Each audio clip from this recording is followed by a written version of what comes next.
Welcome to the Futurist Mindset Show featuring Golden State Energy. Hello, my name is Tessa, and I'm here to introduce you to Reagan Rodriguez. Reagan is a futurist who teaches stratosphere wealthy legacy families how to become impact investors. Hi, Reagan. Hello, Tessa. How are you doing? I'm good. I'm excited. We have a guest today. Yeah. So if you'd love, Yes. I'd love to have you introduce our guest as well. Yes, and as I was telling you as we were talking a little bit before, Tom and I got along great when I was first referred to him by a very experienced consultant, a young woman named Lydia, that qualifies her clients very well. I also know her well, and she said, Reagan, I think you're really going to like this. It fits under your kind of wheelhouse, the category of what you deal with in alternative energy. From there, Lydia flew to Florida. So did Tom. Tom's in California. He flew all the way over for that same event that I invited you at that Yes. Driftwood Capital was holding. And I, from there, people, it's just natural that people ask, well, what do you do? Meaning, what does Tom do? And it's interesting, Tom, you remember the one friend of mine I introduced you to, a gentleman named Todd Cohen? He emailed me about an hour before this and said, hey, Regan, how's that project doing? The guy you introduced me from California, Tom. And I said, well, I'm actually going to be speaking to him in about an hour. And he said, can you send me their business plan? I'd like to look at it again because somebody I know likes investing in projects like this. So on that note, we don't actually have an energy shortage here in America. We really don't. But we have a reliability shortage. The modern economy runs on uninterrupted power, right? When we think about hospitals, data centers, communications, defense, yet all of it still depends on a centralized grid that fails more often every year. I know that renewables didn't solve the problem. They made supply cleaner, but less predictable. So today, what we're noticing is that electricity is abundant, but certainty is scarce. This is one of the things that I appreciate about what Tom is putting together at Golden State Energy, because he is building infrastructure for certainty. Instead of separate generators, batteries, and software, they integrate solid state storage. They integrate microgrids, hydrogen systems, and AI optimization into a single resilient platform that can operate independently off the grid. Now, it may not be cheaper electricity, but it's guaranteed electricity. And the distinction changes the buyer. Hospitals buy uptime, data centers buy continuity, governments buy security. And then what's the plan? The plan is to build manufacturing capacity here to deploy it at scale and supply the institutions that cannot afford darkness. Because the next energy market won't reward the lowest cost producer. It will reward the provider that prevents failures. And Golden State Energy isn't selling power, it's selling the end of downtime. So on that note, Tom, why don't you tell us a little bit about where you've been, where you are today, and where you'd like to be when we complete this total raise at $1.7 billion. Absolutely. And thank you, Reagan, for the introduction. I didn't realize I walked on water. And thank you also, Tessa, for orchestrating the audio-visual part of this. Yeah, I know we're having a little challenges right now. It's energy, so just speaking of, I know you're doing fine. We can hear you. Okay. I was freezing up too on my screen. It's fine. It's See, energy isn't always predictable, even here in the United States. So Right. you're doing fine. Go ahead, Tom. Yeah, to your point, yes, Yes. I've been through a lot of different arenas of life that is all energy related. And the first thing that I found is the grid was having problems. And this was years ago. And Mm-hmm. guess what? It hasn't stopped. So the power grid has significant challenges due to its aging, infrastructure rapidly increasing energy demand, and mounting vulnerabilities, if you will. The mounting vulnerabilities are, well, more demand, and there's a huge demand driven by AI, driven by data centers, and hospitals. Where are they in this mix? You know, if they have laws that require a 10-second start on a power grid failure. Well, 10 seconds is way too long. So they're now adopting batteries. So you couple that with extreme weather events, such as we just saw collectively days ago, and there's huge failures across the country, and it hasn't stopped. There's 70% of the transmission lines are being, they're actually over 50 years old. Now think of that.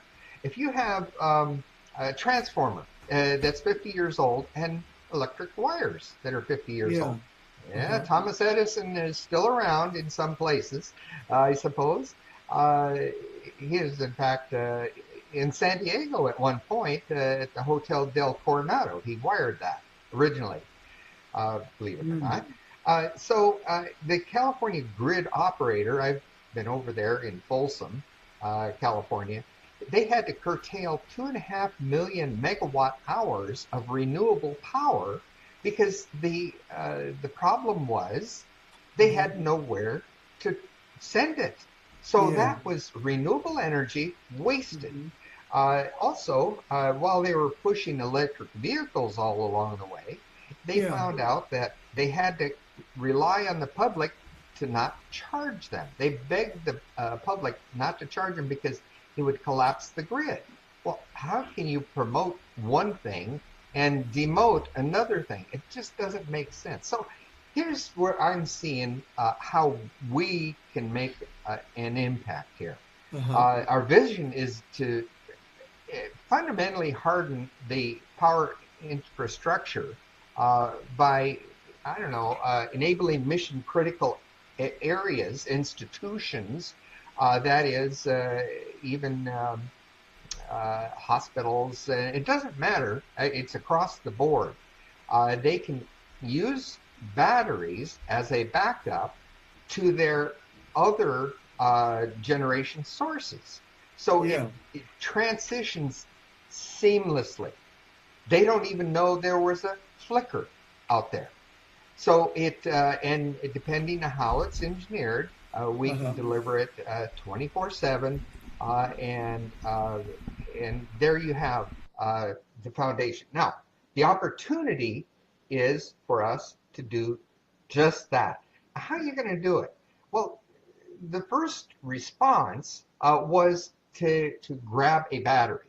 Yeah, I mean, that's logical. Okay, Right. grab a battery. Well, what they did is they grabbed lithium ion because that was pretty far along the chain of, reliability. Yes. And there's other people that have adopted that too. Famous Tesla name and so on. So due to critical needs, they responded with the battery storage. Okay. So they grabbed the lithium ion, and now they found there's a few problems with it. And the reason is because they have they can catch fire for several reasons, and that is including overcharging, could be physical damage, manufacturing defects, and thermal runaway. So if you take a battery, I don't know if you've ever done this, but overloaded a battery, and you could feel the heat on the battery heating up. It's like your computer, your laptop computer. It heats up as it's being used. Well, that's cycling that battery. So you're cycling it down. You're using it. But the limited extent of this battery was you can have a maximum number of charges on it. Well, 1,000 charges, maybe 1,500 charges, and under a ultra lithium battery, that's up to 5,000 charges, cycles in a lifetime. That's as much as it can do. So currently, the industry is trying to reclaim the renaissance, showing an ample supply of lithium. And I get those news articles daily. They're trying to show, oh yes, it's here, it's now, it's made here in America now, and I'm not sure that's going to sell lithium ion batteries. I think that the market may not recover with that technology. Yes, that's exactly what's going to happen. Yeah, so it is happening already. Where are they going to go? They have to. They still have to have the batteries. The utilities are using batteries on a worldwide basis. We were asked to help install some in South Africa. Well, I didn't have a factory, nor did I know where to buy batteries. But that brought me to building a factory in, say, Texas, which has the most incentives and most business-friendly state that I've seen. Now, there's peak demand management and broader applications. So these broader applications include demand shifting. So in other words, instead of having your chiller going to cool your building, shut it off and switch to natural gas. That's one way of doing it. And I did that at a hospital. Instead of, I had two systems, an electric chiller and a natural gas chiller. So when you hit peak demands, you just flip over to natural gas, which is a levelized low price. So by their very size, data centers and utility scale systems account for the majority of market share in the battery energy storage system. So commercial and industrial applications, whether they're paired with any power source or can be standalone, you can run off the grid, literally. And there are data centers that are going that route. And they represent a large market of the commercial and industrial data center developers and installers. It's often considered the holy grail of battery storage, and this is the solid state battery. Our factory is poised to manufacture solid state batteries with solid electrolytes. Now, I'm trying to stay non-technical. I'm trying to stay away from chemistry as best I can, but there's only one way of going about this, and for me to explain a few things about the chemistries. We learned about the lithium ion. It's quite difficult to work with. What do you do in a fire? Well, I watched some Teslas going up in flames recently, and there's nothing they can do but protect the exposures. In other words, other vehicles nearby, to prevent them from going into flames. So that you cool the battery extensively, and then it becomes a little safer. The ceramic electrolytes are inorganic. They have a crystalline material, and it's often oxides or sulfides. Common things that we know about. There's a they have they're known for their high ionic conductivity and thermal stability. So they conduct energy easy. They accept it, they release it. So polymer electrolytes are solid polymer matrices that conduct ions through polymer chains. So I'm trying to keep this non-technical, but yeah, you're fine. Okay. So glass electrolytes are amorphous solid electrolytes, meaning they lack a long-range ordered structure. The chemistry is such that it combines some advantages of ceramics, polymers, and offering good ionic they process the electricity very easily. And it's a higher energy density than the traditional lithium ion, which makes it much better, and it enables a longer runtime, as well as reducing battery weight in application. So your cars are not going to be as heavy as the normal lithium ion. And so same with your portable electronics. I'd love to have a solid state battery backing up my computer. It would be nice, but they don't make them yet. Solid state batteries enhance the safety by lowering temperature, eliminating overheating risks. So they're eco-friendly, cost-effective, long-term solution. Solid-state batteries use fewer harmful materials, and talk about recyclability. It's much greater than that of lithium ion. Not that I'm just comparing and contrasting at this point. They have lower upfront cost, longer lifespan, and lower maintenance costs, making them suitable and cost-effective choice. So our solid-state battery, I mentioned that it takes over 5,000 charges. Well, what would you think of 100,000 charges, life expectancy? That's, let's say you put that in an electric vehicle.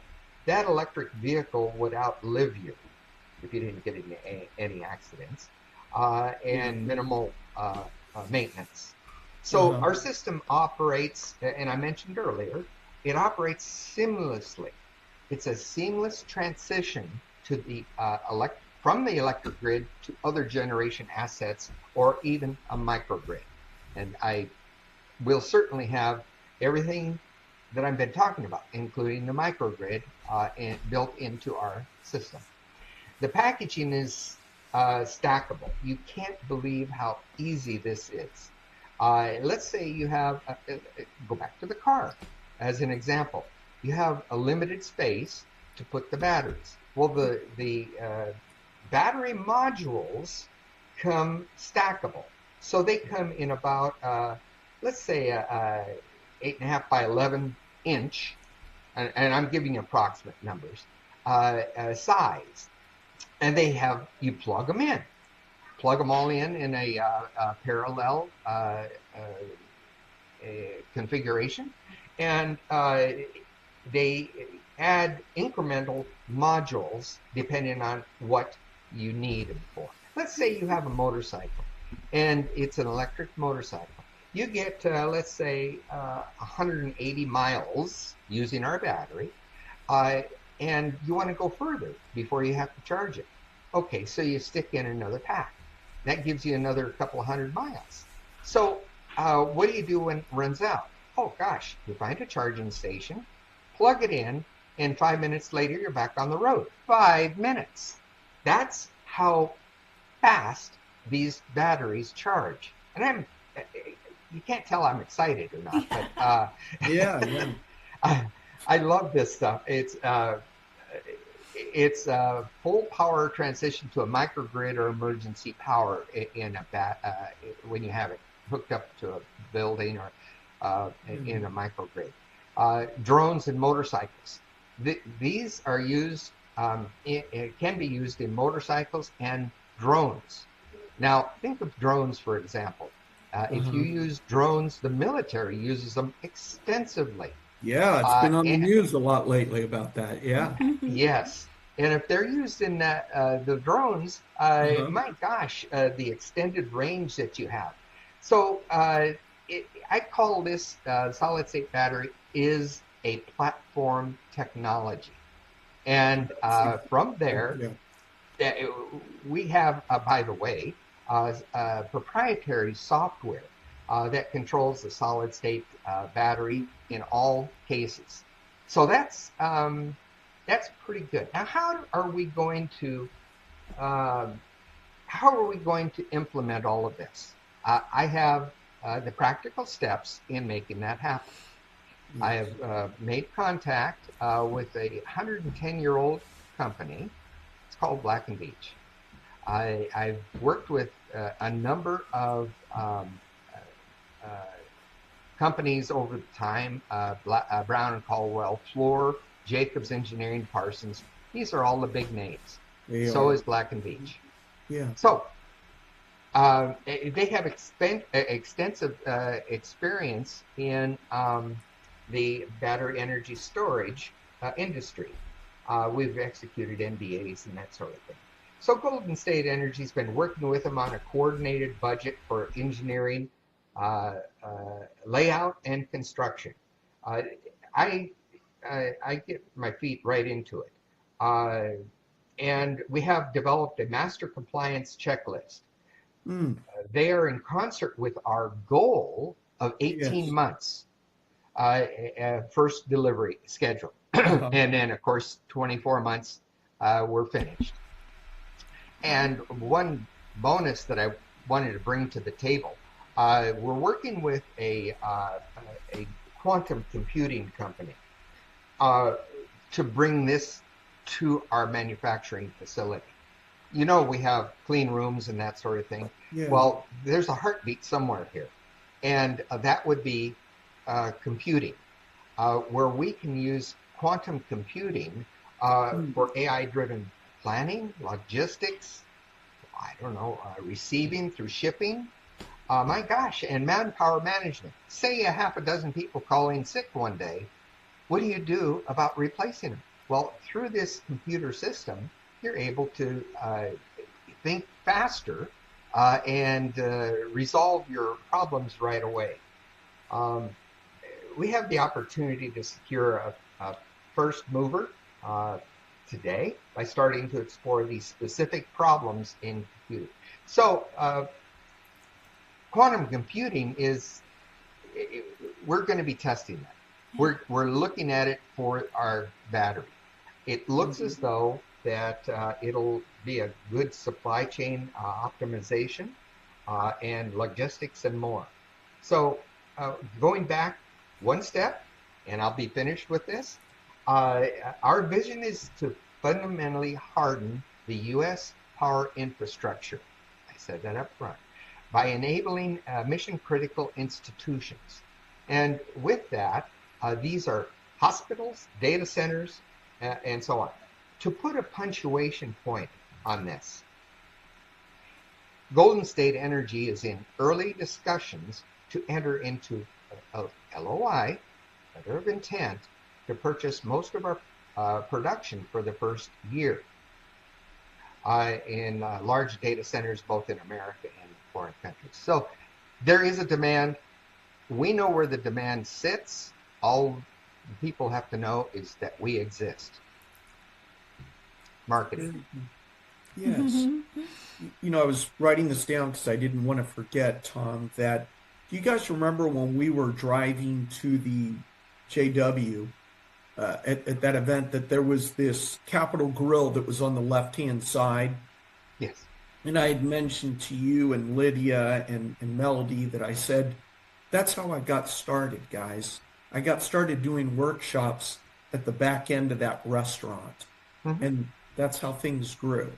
Well, about 2 years ago, a friend invited me because he's an investment banker and one of his clients is one of the few lithium mines that are out there. Mm-hmm.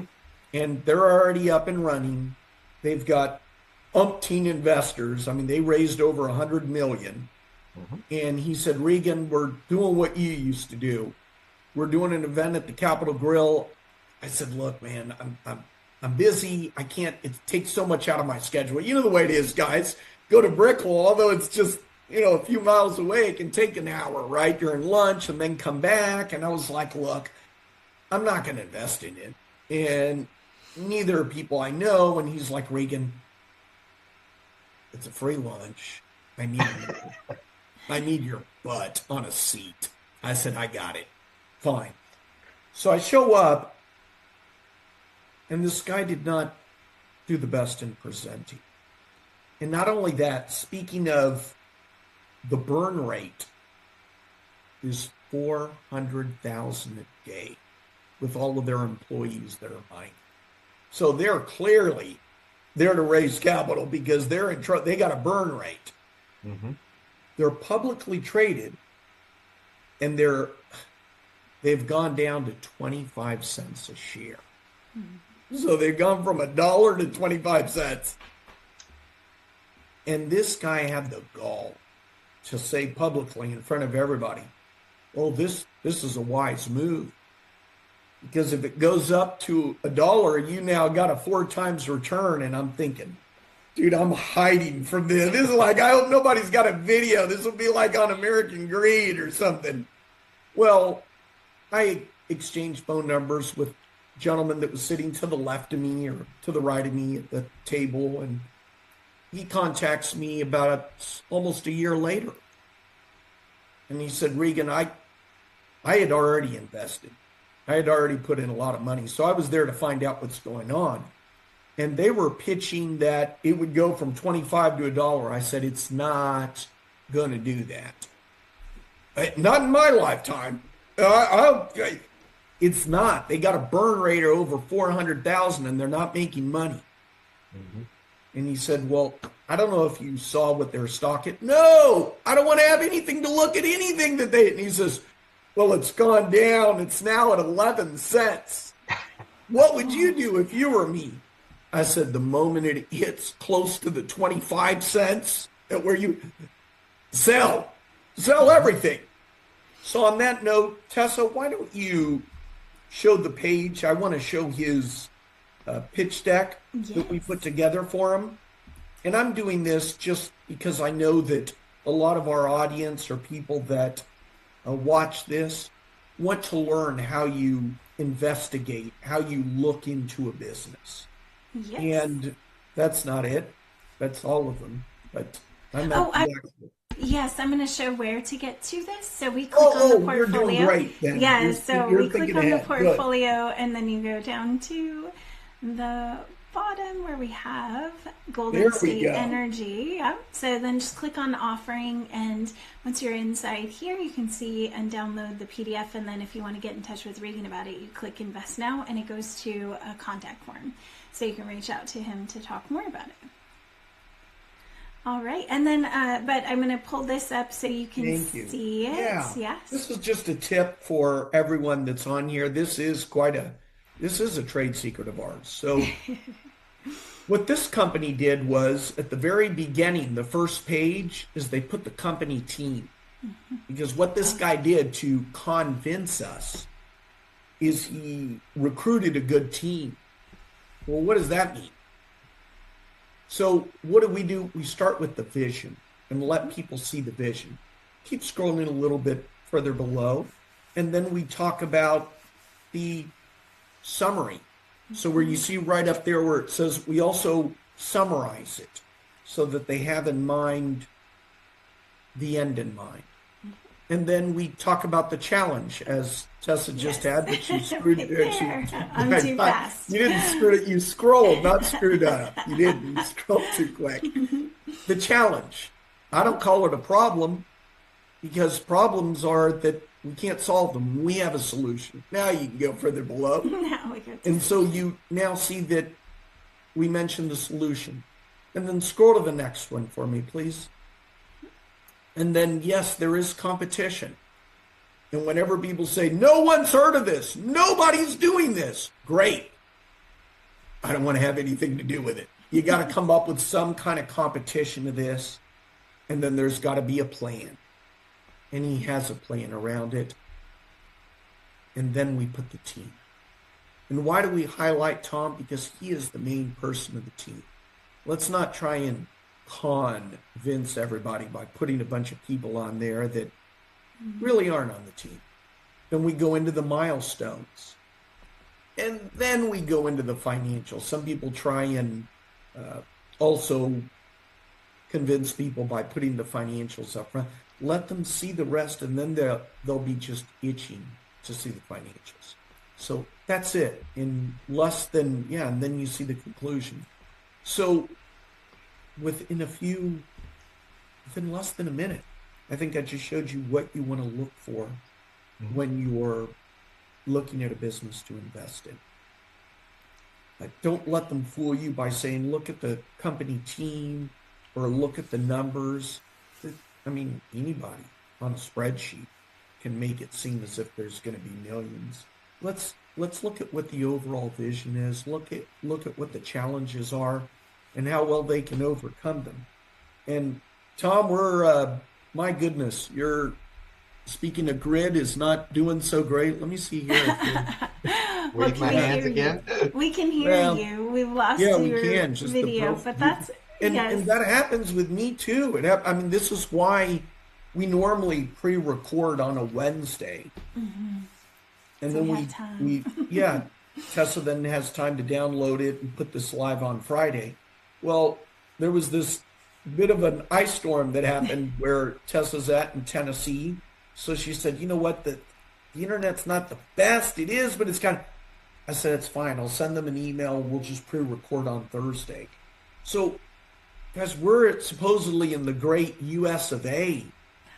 And we deal with energy. Some people would think we even planned this. I know I'm such a chess player. We really didn't plan this, guys. It's not intentional. Yeah, we really did. But at least we have this audio, so thank you so much. Close us out. Yes, thank you, Tom, for being on and for helping us to understand so much more. I feel like I've learned quite a bit. Oh, yeah. Golden State Energy, and if you, again, see, we got a big smile. He's now. on, I love it. Well, we're going to hopefully keep that smile going. If you would like to reach out to Reagan, you can go to Fifth Avenue website, so it's 5thaavc.com, and just click to contact and he'll get you in touch with Tom. Thank you so much, Reagan, for always bringing the most amazing projects to us to learn. Amazing. And we will see you all next